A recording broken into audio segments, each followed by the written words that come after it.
All prophets sent by Allah came with a special message to humanity. Warn us of an approaching day of judgment. No one can know when the day of judgment will occur. However, God has taught His messengers some of the signs that alert one to the fact that the hour is approaching. These signs play a very important role. They reinforce one's belief in the Prophet and are a reminder of the day of judgment. There's no doubt we are living in some strange times. These times were long foretold by our Prophet. Believe it or not, we are now right in the middle of the end times, because our Prophet said in the end times, the barefooted Arab Bedouins will be competing in building tall buildings. 20 years ago, Dubai was only a dry desert in the Arab Peninsula. But it is now considered as one of the most advanced cities in the world. This was predicted by our Prophet 1400 years ago.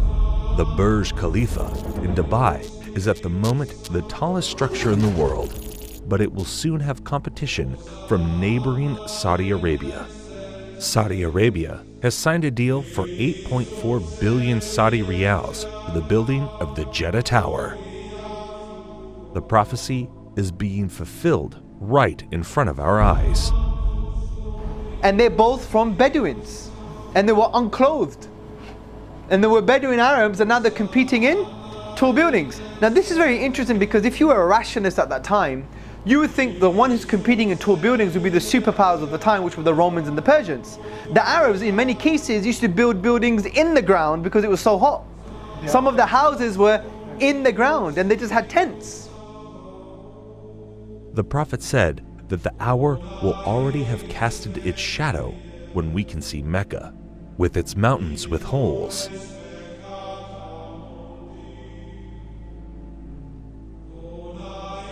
And its buildings reaching the mountaintops.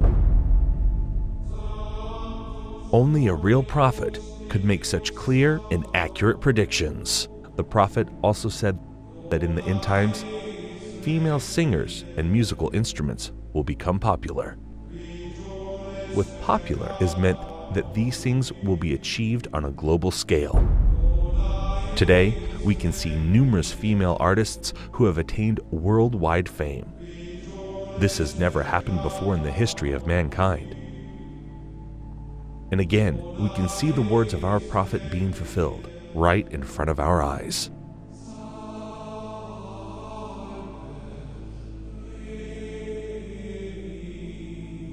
In the end times, people will dance late into the night.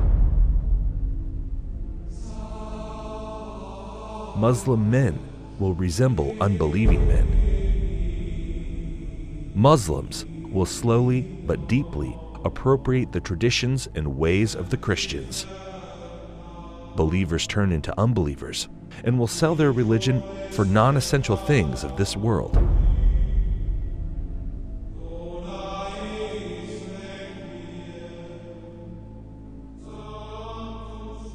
Women who will be dressed, yet will appear to be naked.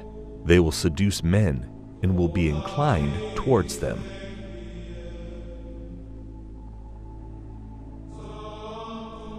With something on their heads that looks like the humps of camels, leaning to one side. Clothed but unclothed. You know, some of the swimwear, if you look at, or some of the gym wear, if you look at, they like who are you? It's not clothing. Kasiyatun ariyat, clothed but naked. Or if you look a more moderate tafsir, if you like, clothing will be very tight, or it will be see-through, or there will be cuts and slits around the sides and so on and so forth, so that although it pretends it doesn't show, it shows. And the Prophet said, alayhi afdalu salatu wa atammu taslim, that they will not smell the fragrance of Jannah, although the smell of Jannah can come from so far, yet these people will be made forbidden for them is that smell, that fragrance of Jannah.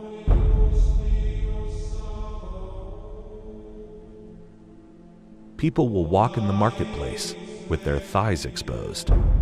This sign is very obvious, especially in Western countries.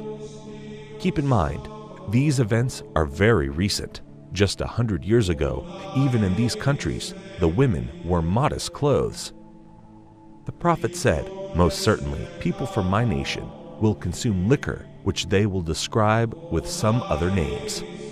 This is a prediction and a reference to the different brands of alcohol that are available today.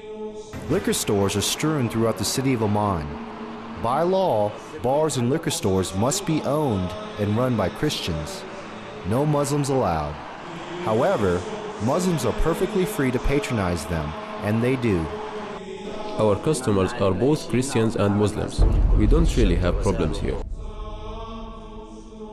There will be many women of childbearing age that will no longer give birth. Women continue to delay having children, according to new data from the Centers for Disease Control and Prevention.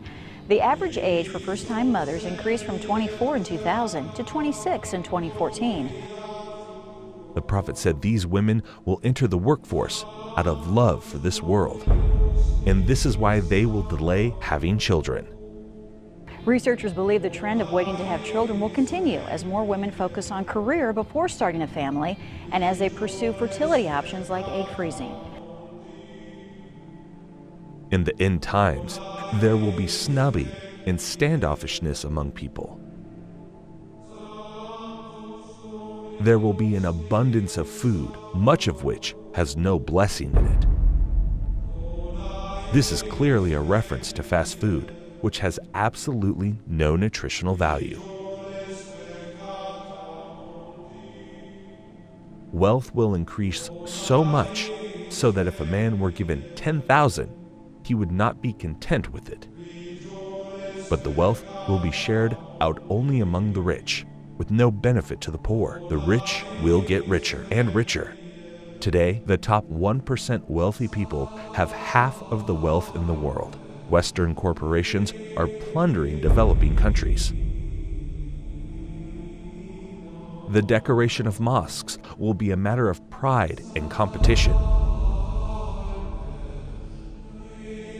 Abundance of police squads and oppressive officials who wield whips the size of the tails of cattle.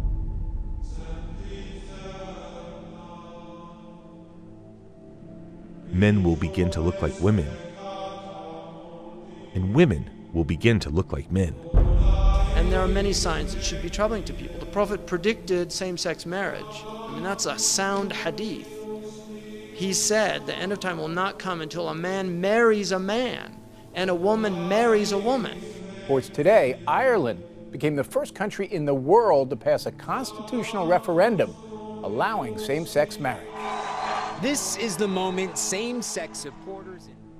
And we have no evidence in human history that that was ever, we have no evidence that any culture has ever sanctioned same-sex marriage. But he said it will be one of the signs of the end of time. He said you will see nikah al-rajul al-rajul, wa nikah al-mar'ati al-mar'a. And nikah here means clearly marriage because homosexuality existed, so he wasn't talking about homosexuality or musahaqa. He was talking about marriage. You know, he predicted that the buildings of Mecca would surpass the mountains. Who could have thought of that in the 7th century of Arabia? Who could have thought of that? He predicted that people would go out of their houses with things on their thighs that would tell them what was happening back in their families. He said that people would talk to shiraku na'alihi, which in Arabic, shiraku na'al is this. That is what a shiraku na'ali, which is the universal sign today for telephone. And he said a man will talk to his shiraku na'al. You know, that's how people say it, right? The Arabs call that shiraku na'al. The Prophet ﷺ predicted many things that have come true. That in the 7th century in Arabia, it just would not have been possible to predict those things, or they wouldn't even occur to people.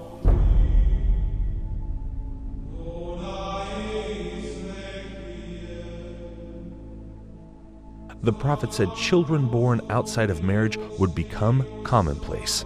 In Colombia, more than 8 out of every 10 children are born to unwed mothers. But the actual percent of U.S. births to unmarried women has gone up a lot. 2002, 34% of all births.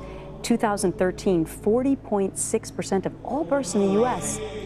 In 1960, 5% of children entered the world without a mother and father married to each other.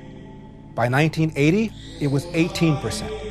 By 2000, it had risen to 33%, and 15 years later, the number reached 41%. The prophet said in the end times, obesity would become prevalent. Well, the explosion of overweight and obese people in the developing world is largely down to the emerging economies, those that have gone through a transition from being low-income economies to middle-income economies in the last generation. And that has produced a large middle class of people who have rising incomes and they can buy the foods they want, and they're undertaking more sedentary lifestyles. Smog will appear over cities because of the evil that they are doing. India's second largest city, New Delhi, remains shrouded in dangerously thick smog. Problem affecting a huge swathe of northern China at the moment, with a pollution cloud hanging over this country from the Russian border in the far northeast all the way down to the central cities. The prophet said great distances will be traversed in short spans of time. Voices will be raised in mosques.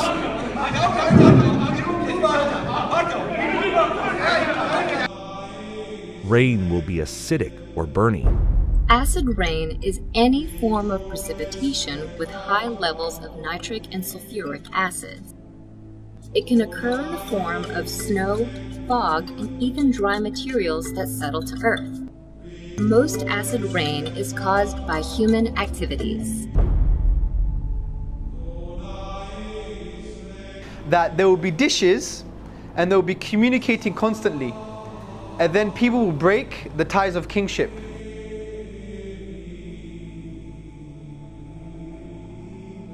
The word for dishes is literally a dish, and the word that's used now is the word for satellites, and they're dishes and they communicate. Academic journal that says there is a correlation between people sitting at home watching satellite TV and not having communal family ties anymore.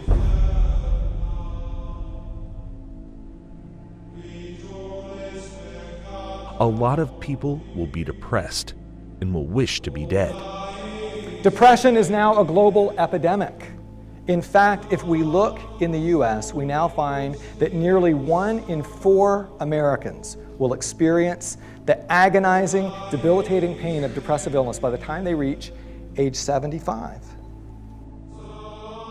Depression is the main driver behind suicide, which now claims over 1 million lives every year worldwide.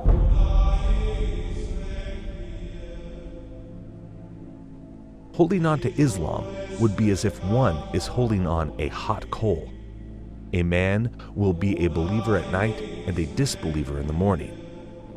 Does this sound familiar?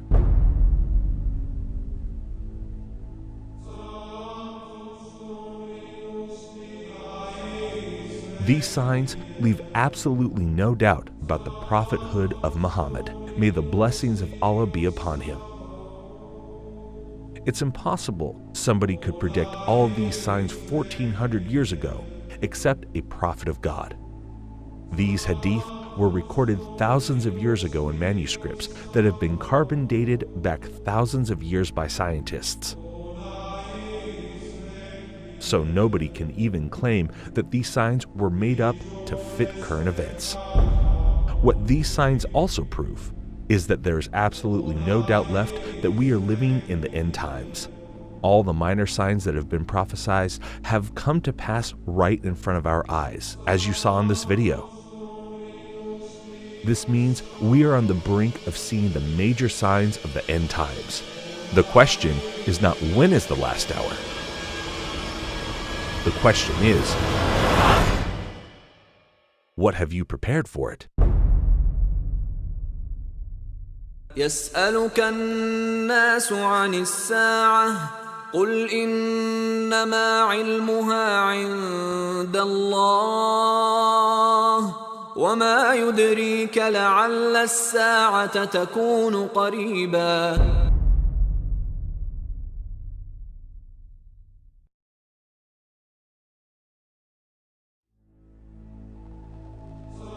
One of the first major signs that will plunge our world into dark times is a war so great which humanity has not witnessed before. The next event that is about to occur is the Great War.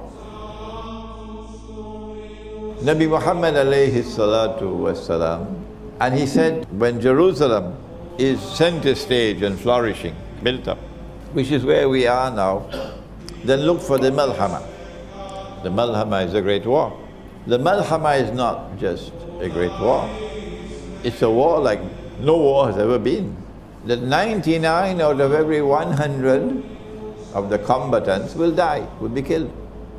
The only way that 99 out of every 1,000 can be killed is if it's a war with weapons of mass destruction.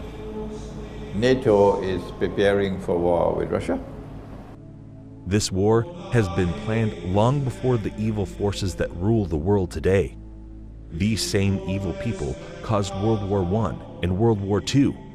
We can prove this claim by a letter that was written by an American general, Albert Pike. A 33-degree Mason and a top leader of the Ku Klux Klan, Pike was also believed to be a Luciferian. He claimed he was able to summon Lucifer at will as the Grand Master of the Order of the Palladium. In 1871, Pike allegedly sent a letter to an Italian political activist named Giuseppe Mazzini, in which he describes a curious dream about 3 world wars. In this letter, Pike apparently outlined specific events leading up to World Wars I and II. Additionally, Pike pushed for the organization of communism, Nazism, Zionism, and other international movements as tools to escalate these conflicts. According to this letter, the Illuminati will provoke a 3rd World War by creating religious conflicts in the Middle East. After this war is ended, the letter claims that nihilists and atheists will create bloody turmoil, leading the world's disillusioned masses to follow Lucifer.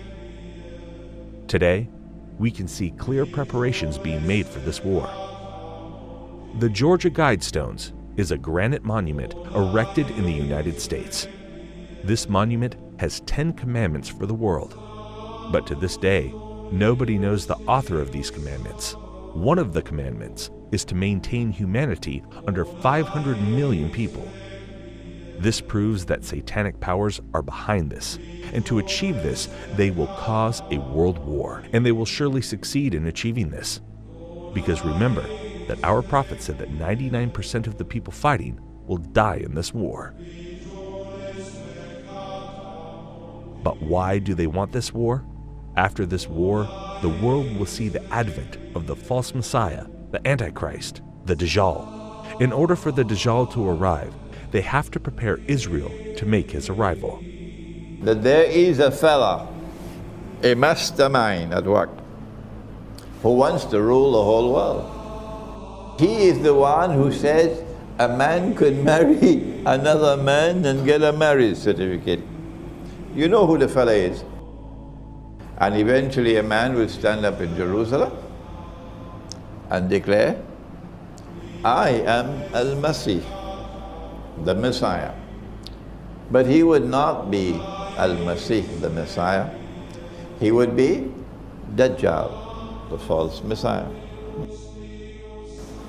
In order for him to achieve his objective, for Israel to rule the world, he has to make Israel very, very big, like the United States. But that's not possible. Israel cannot expand. Israel is surrounded by the Arabs. Forget it. Or the world has to become much smaller. Which one will it be? Which one will it be? Yes.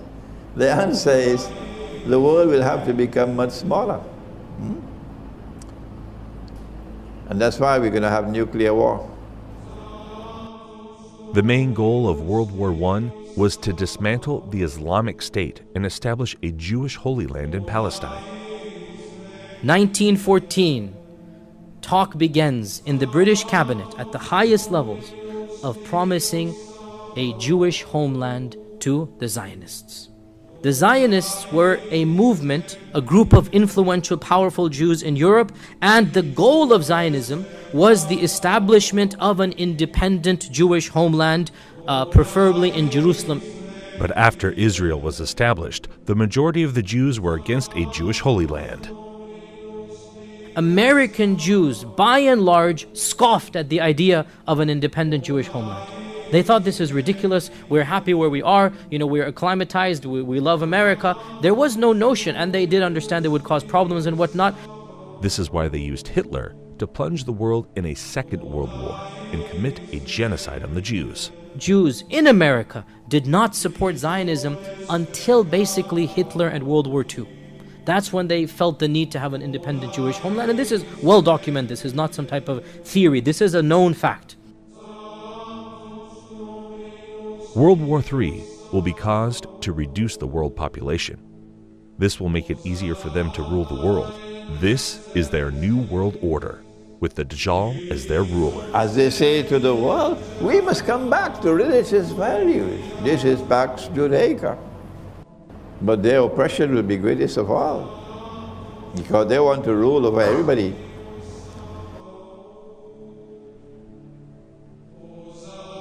So you must be thinking why they need Israel to make the arrival of the Antichrist possible.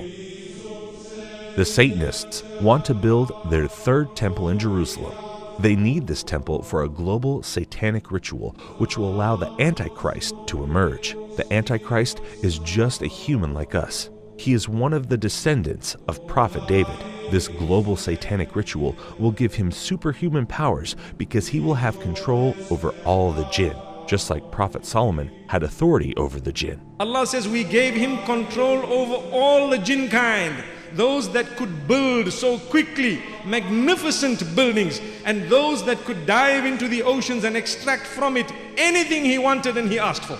Sulaiman alayhi salam. And he had also the authority to tie up these jinn in such a way that they would be slave for him, doing whatever he wants, all tied up in a line in a uniform fashion. So he had them in his army, and he had the wind in his army, and he was a king at the same time and a warrior.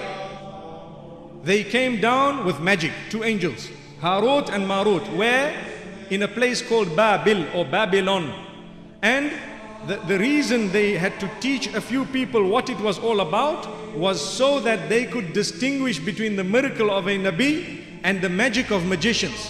When they were taught, they knew very well that this is magic, and what Sulaiman alayhi salam has come with is the miracle of a Nabi. They knew that what they are purchasing, the deal that they are making, will render them in such a condition in the Akhirah that they won't have any portion left for them in the Akhirah. If you take a look at Babylon, up to this day, it is the headquarters of magic.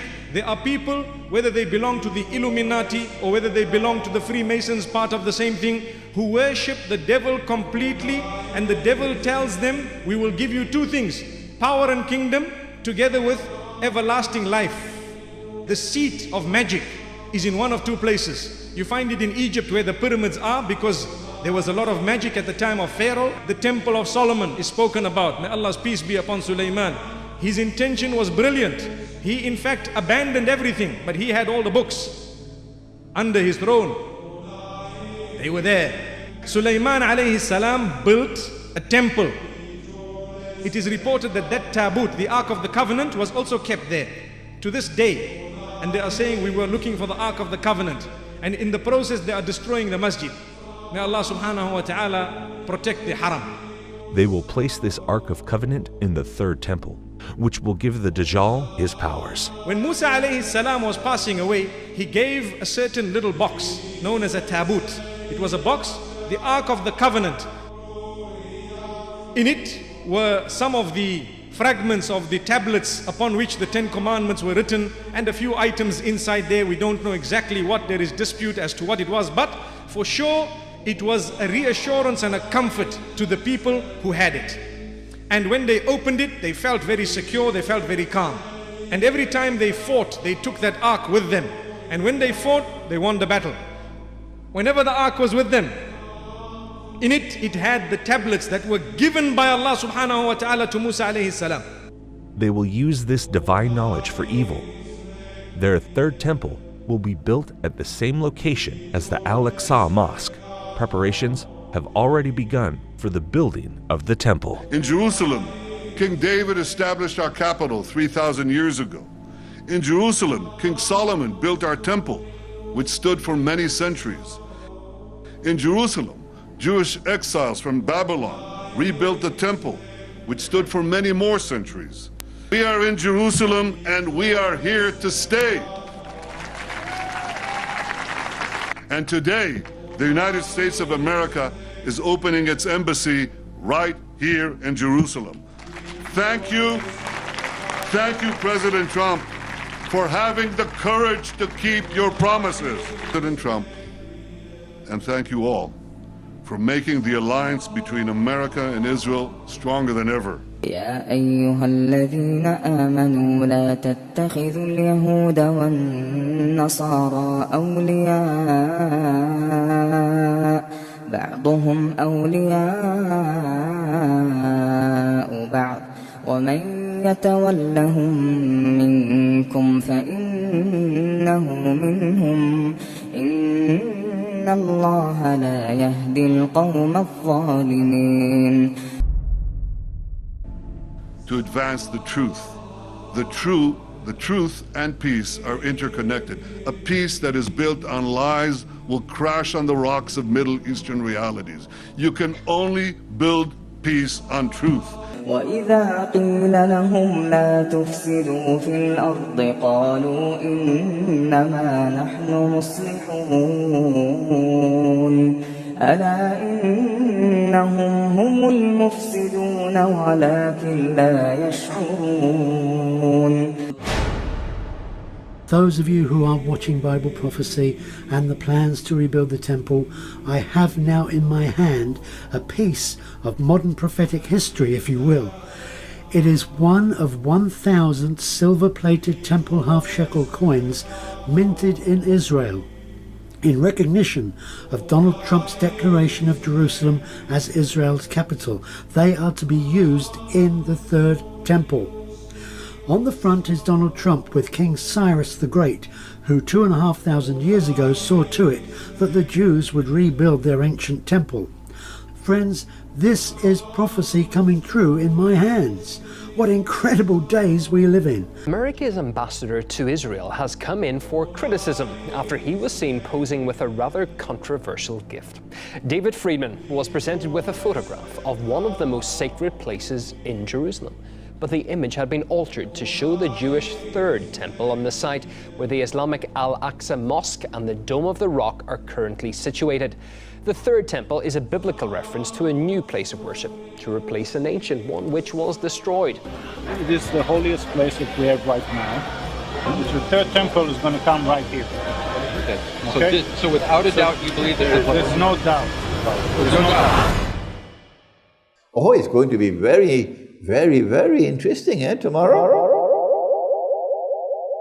يا أيها الناس اتقوا ربكم إن زلزلة الساعة شيء عظيم يوم ترونها تذهل كل مرضعة عما أرضعت وتضع كل ذات حمل حملها وترى الناس سكارى وما هم بسكارى ولكن عذاب الله شديد ومن الناس من يجادل في الله بغير علم ويتبع كل شيطان مريد كتب عليه أنه من تولاه فأنه يضله ويهديه إلى عذاب السعير